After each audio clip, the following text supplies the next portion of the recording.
சற்று முன் வெளியான மிகவும் மகிழ்ச்சி அளிக்கக்கூடிய வகையிலான ஒரு சூப்பரான அப்டேட்டை பற்றி தான் இன்றைக்கி நம்ம வீடியோவை பார்க்க போகிறோம். அது என்னென்னு தெரிஞ்சுக்க ஆசைப்படுறீங்களா? அப்போ வாங்க முழுமையாக வீடியோக்குள்ளே போய் தெரிஞ்சுக்கலாம். இப்போ தான் ஃபஸ்ட் டைம் நம்ம சேனலை பார்க்குறீங்க அப்படின்னா மறக்காமல் சப்ஸ்கிரைப் பண்ணிக்கோங்க. பக்கத்தில் இருக்கிற பெல் ஐக்கானையும் கிளிக் பண்ணுறது மூலயமா நாங்கள் போடக்கூடிய ஒவ்வொரு வீடியோஸும் உங்களுடைய மொபைல் ஃபோனுக்கு உடனுக்குடனே நோட்டிஃபிகேஷனாக வந்துடும். வாங்க இப்போ நம்ம வீடியோக்குள்ளே போயிடலாம். நம்ம தமிழக அரசாங்கம் ரேஷன் கார்டு ரிலேட்டடாக தான் 2 புதிய அப்டேட்டை வெளியிட்டிருக்காங்க. அதில் முதலாவதாக என்னென்னு பார்த்தோம்னா, ரேஷன் கார்டு இல்லாத மக்களுக்கு புதுசாக ரேஷன் கார்டு விண்ணப்பித்தல்.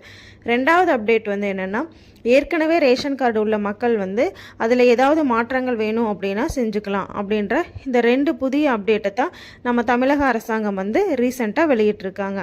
இப்போ நம்ம தமிழ்நாட்டில் இருக்கிற ரேஷன் கார்டில் 5 வகையான ரேஷன் கார்டு அட்டைகள் இருக்குது. அவற்றின் ஒவ்வொரு அடிப்படையில் தான் நம்ம ஒவ்வொரு குடும்பமுமே ரேஷன் பொருட்களை பெற்று பயனடைஞ்சிட்ருக்கோம். தற்போது குடும்ப அட்டைக்கு பதிலாக ஸ்மார்ட் கார்டு அப்படிங்கிறது கொடுத்துட்டு இருக்காங்க. இப்போ வாங்க அந்த 5 வகையான ரேஷன் கார்டு என்னென்னு நம்ம பார்த்துடலாம். ஃபஸ்ட்டு அட்டை என்னென்னா PHH, அதாவது முன்னுரிமை குடும்ப அட்டை அப்படின்னு சொல்லுவாங்க. 2வது NPHH, இது முன்னுரிமை இல்லாத குடும்ப அட்டை அப்படின்னு சொல்லுவாங்க. 3வது அட்டை என்னென்னா அந்தியோதயா அண்ணா யோஜனா அட்டை, இதை AAY அட்டை அப்படின்னு சொல்லுவாங்க. 4வது என்னென்னா மாநில உணவு பாதுகாப்பு திட்டம் அட்டை, SFPY அட்டைன்னு சொல்லுவாங்க. 5வது அரிசி அட்டை, இதில் அரிசி மட்டுமே பெற முடியும் அப்படின்ற இந்த 5 வகையான ரேஷன் அட்டை தான் நம்ம நாட்டில் கொடுத்துட்ருக்காங்க. இதில் ஃபஸ்ட்டாவதாக இருக்கிற PHH அட்டை என்னென்னா ஒவ்வொரு வறுமை கோட்டிற்கு கீழுள்ள குடும்பத்துக்காக கொடுத்துட்ருக்காங்க. இந்த PHH அட்டை தான் மேக்சிமம் வீட்டில் பயன்பாட்டில் இருக்கிறது இந்த அட்டை தான். 2வது NPHH அப்படின்ற அட்டை என்னென்னா முன்னுரிமை இல்லாத குடும்ப அட்டை, வருமானம் அதிகமாக இருக்கிற குடும்பத்திற்காக இந்த அட்டையை கொடுத்துட்ருக்காங்க. AAY அப்படின்ற அட்டை எதுனா மிகவும் வறுமை நிலையில் வாடும் குடும்பத்திற்காக நம்ம தமிழக அரசாங்கம் கொடுத்துட்ருக்காங்க. அதுவே SFPY அப்படின்றது மாநில உணவு பாதுகாப்பு திட்ட அட்டை, இதை என்னென்னா நம்ம மாநில அரசாங்கம் கொடுத்துட்ருக்காங்க. அரிசி அட்டை அப்படிங்கிறது அரிசி வாங்குவதற்கு மட்டுமே இந்த அட்டையை பயன்படுத்த முடியும் அப்படின்னு சொல்லி தான் நம்ம தமிழக அரசாங்கம் 5 வகையான அட்டையை கொடுத்துருக்குறாங்க. இதில் நம்ம PHH அட்டை அப்படிங்கிறது என்னென்னா ப்ரியாரிட்டி ஹவுஸ் ஹோல்ட் அட்டைன்னு சொல்லுவாங்க. இது பொருளாதார நிலையில் மிகவும் குறைவான குடும்பங்களுக்கு தான் கொடுத்துட்ருக்காங்க. இந்த அட்டைதாரர்கள் தேசிய உணவுப் பொருள் பாதுகாப்பு சட்டத்தின் கீழ் சிறப்பு பொருட்களை குறைந்த விலையில் பெற்றுக்க முடியும். இந்த ரேஷன் கார்டு வைத்திருப்பவர்கள் என்னென்னா மாதம் 8 கிலோ வரைக்கும் அரிசியை பெற்றுக்கொள்ளலாம் அப்படிங்கிறத நம்ம தமிழக அரசாங்கம் அறிவிச்சிருக்காங்க. அடுத்ததான் PHHAAY, அந்த அட்டை என்னென்னா வறுமை கோட்டிற்கு கீழ் உள்ள குடும்பங்களுக்கு இந்த வகையான அட்டை கொடுக்குறாங்க. குறிப்பாக சாப்பாடு கிடைப்பதற்கு கஷ்டப்படும் குடும்பங்களுக்கு இந்த ரேஷன் கார்டை பெறலாம். இந்த அட்டைதாரர்களுக்கு என்னென்னா குறைந்த விலையில் மாதம் 35 கிலோ அரிசி வரைக்கும் பெற்றுக்கொள்ள முடியும் அப்படின்னும் மற்ற உணவுப் பொருட்களை அரசின் மூலமும் பெற்றுக்கலாம் அப்படின்னு சொல்லியிருக்கிறாங்க. அதாவது மற்றதுனா பருப்பு, சர்க்கரை, இந்த மாதிரி எல்லா பொருட்களுமே பெற்றுக்கொள்ள முடியும் அப்படிங்கிறது இந்த அட்டை பயனாளர்களுக்கு கிடைக்கும். இது அவர்களுடைய அன்றாட தேவைகளை பூர்த்தி செய்கிறதுக்காக உதவுது.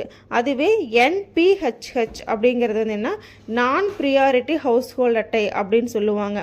இந்த வகையான ரேஷன் அட்டைக்கு குறைந்த வருமானம் அல்லது குறைந்த பொருளாதார நிலை இல்லாத குடும்பங்களுக்கு கொடுத்துட்ருக்காங்க. இந்த அட்டைதாரர்கள் மாநில அரசின் சில நலவாரிய திட்டங்களை மட்டுமே பெற முடியும். இவர்கள் அரசு தரும் அனைத்து ரேஷன் கார்டு பொருட்களையுமே பெற்றுக்கொள்ள முடியும் அப்படிங்கிறது சொல்லியிருக்காங்க. அதுவே NPHHS அப்படிங்கிறது நான் priority house hold state subsidy அப்படின்ற இந்த வகை ரேஷன் அட்டை குறைந்த வருமானம் அல்லது குறைந்த பொருளாதார நிலை இல்லாத குடும்பங்களுக்கு கொடுத்துட்ருக்காங்க.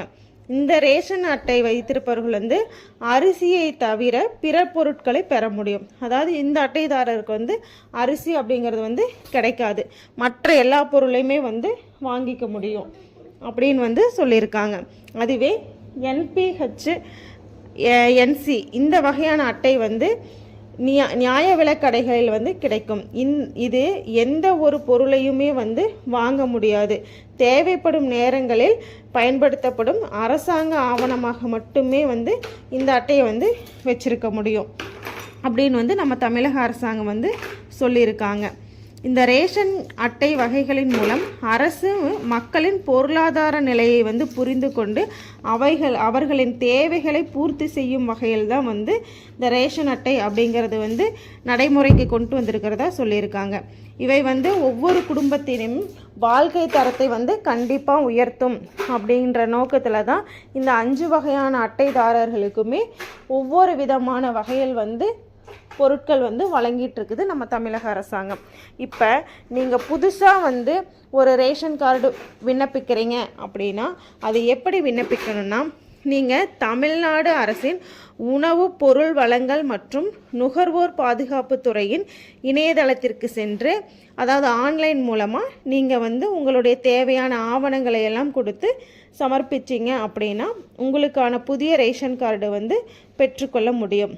அதாவது TNPDS அப்படின்ற இணையதளத்திற்குள் சென்று உங்களுடைய புதிய விண்ணப்பத்தை வந்து டவுன்லோட் செய்வதன் மூலமாக அதில் கேட்கப்படும் அனைத்து விவரங்களையும் வந்து நீங்கள் சரியாக நிரப்பி உங்களுடைய ஆவணங்களையும் ஸ்கேன் செஞ்சு கொடுக்கறது மூலியமாக உங்களுடைய புதிய ரேஷன் கார்டை வந்து நீங்கள் அப்ளை செஞ்சு பயன்பெற முடியும். இப்போ குடும்ப அட்டை பெறுவதற்கான ஆவணங்கள் என்னென்ன வேணும் அப்படின்னு சொல்லி பார்த்தோம்னா, குடும்ப தலைவர் மற்றும் குடும்ப உறுப்பினர்களின் ஆதார் அட்டை நகல் வந்து வேணும். அதாவது ஆதார் அட்டை அப்படிங்கிறது வந்து வேணும்.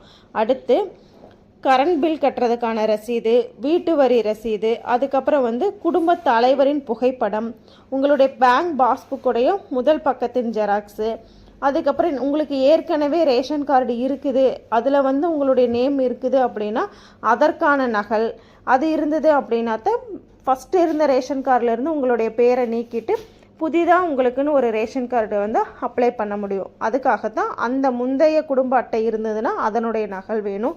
அதுக்கப்புறம் சமையல் எரிவாயு இணைப்பு அப்படிங்கிறது வந்து கம்பல்சரி வந்து புதுசாக ரேஷன் கார்டு வாங்குகிற ஒவ்வொருத்தருக்குமே வந்து வேணும் அப்படிங்கிறது வந்து அறிவிச்சிருக்காங்க. அதனால் கண்டிப்பாக வந்து உங்களுக்கு எல்லாத்துக்குமே வந்து கேஸ் கனெக்ஷன் அப்படிங்கிறது வந்து இருந்தால் மட்டும்தான் நீங்கள் புதுசாக ரேஷன் கார்டே அப்ளை பண்ண முடியும். அதனால் மறக்காமல் கேஸ் கனெக்ஷனுடைய புக்கையும் வந்து நீங்கள் எடுத்துகிட்டு போயிருங்க. இது எல்லா ஆவணத்தையுமே வந்து நீங்கள் ஒன்று அந்த ஆன்லைன் மூலமாகவோ இல்லது நேரடியாகவோ கொண்டுட்டு போய் நீங்கள் ரேஷன் கடையில் கொடுத்தீங்க அப்படின்னா அவங்க வந்து எப்படி அப்ளை பண்ணணும் அப்படிங்கிற டீட்டெயில்ஸே வந்து உங்களுக்கு சொல்லி கொடுத்து உங்களை அப்ளை பண்ண வச்சு உங்களுக்கான புதிய ரேஷன் கார்டையும் வந்து வாங்கி கொடுத்துருவாங்க. அப்படி இல்லைன்னா நீங்கள் ஆன்லைன் மூலமாகவும் வந்து விண்ணப்பிச்சுக்கலாம். இப்போ ஏதாவது ஏற்கனவே இருக்கிற ரேஷன் கார்டில் ஏதாவது மாற்றங்கள் செய்யணும் அப்படின்னு சொல்லி நீங்கள் ஆசைப்பட்டீங்க அப்படின்னாலும், அதாவது இப்போ உதாரணத்துக்கு உங்களுடைய ரேஷன் கார்டு வந்து NPHHல இருக்குது, அதை வந்து நான் PHHஆ மாற்றணும் அப்படின்னு சொன்னாலும் சரி, இல்லை PHHல இருந்து எனக்கு NPHஆ மாற்றணும் அப்படின்னு சொன்னாலும் நீங்கள் வந்து இப்போ கவர்மெண்ட் அறிவிச்சிருக்கிற இந்த ஸ்கீம்லேயே வந்து நீங்கள் போய் அப்ளை பண்ணிக்க முடியும். ஏன்னா ஒரு சிலர் வந்து எனக்கு ரேஷன் அட்டை மட்டும் இருந்தால் போதும், எனக்கு வந்து அதில் அரிசி பருப்பு எதுவுமே தேவையில்லை அப்படின்னு சொல்லி ஒரு சில மக்கள் வந்து சொல்லுவாங்க. அதுவே ஒரு சிலர் வந்து என்ன பண்ணுவாங்கன்னா, எனக்கு ஒன்லி வந்து அந்த ரேஷன் கார்டு மட்டும்தான் இருக்குது, அதன் மூலிமா எந்த ஒரு பயனுமே இல்லை, எனக்கு அரிசி பருப்பு இந்த மாதிரி எதுவுமே என்னால் வாங்க முடியல அப்படின்னு சொல்லி சொல்கிற மக்களும் இருக்காங்க. அதனால் உங்களுடைய அட்டை வகை என்னன்னு தெரிஞ்சுக்கிட்டு நீங்கள் அதிலிருந்து மாற்றங்கள் செய்யலாம் அப்படின்னு நினச்சிங்கனாலும் நீங்களும் போய் கண்டிப்பாக வந்து ஆன்லைனில் விண்ணப்பிப்பதன் மூலமாக உங்களுடைய அட்டையை வந்து ஒரு நிலையிலிருந்து மற்றொரு நிலைக்கு மாற்றிக்கொள்ள முடியும் அப்படின்னு வந்து நம்ம தமிழக அரசாங்கம் வந்து சொல்லியிருக்காங்க. கண்டிப்பாக இந்த வீடியோஸ் வந்து உங்களுக்கு மிகவும் பயனுள்ளதாக இருக்கும் அப்படின்னு சொல்லி நான் நம்புகிறேன். ஏன்னா இது ஒவ்வொரு மக்களுக்குமே வந்து மகிழ்ச்சி அளிக்கக்கூடிய செய்தியாக தான் இருக்குது. இதன் மூலியமாக எல்லா மக்களுமே வந்து ரேஷன் கார்டை பெற்று அவர்கள் வந்து பயனடைய வேண்டும் அப்படின்ற ஒரே நோக்கத்தில் தான் நாங்கள் இப்போ இந்த வீடியோ வந்து உங்களுக்கு ஷேர் பண்ணியிருக்கோம். மறக்காமல் வந்து அனைவரும் பெற்று பயனடைய வேண்டும் அப்படிங்கிறதா எங்களுடைய ஒரே குறிக்கோள். Okay friends.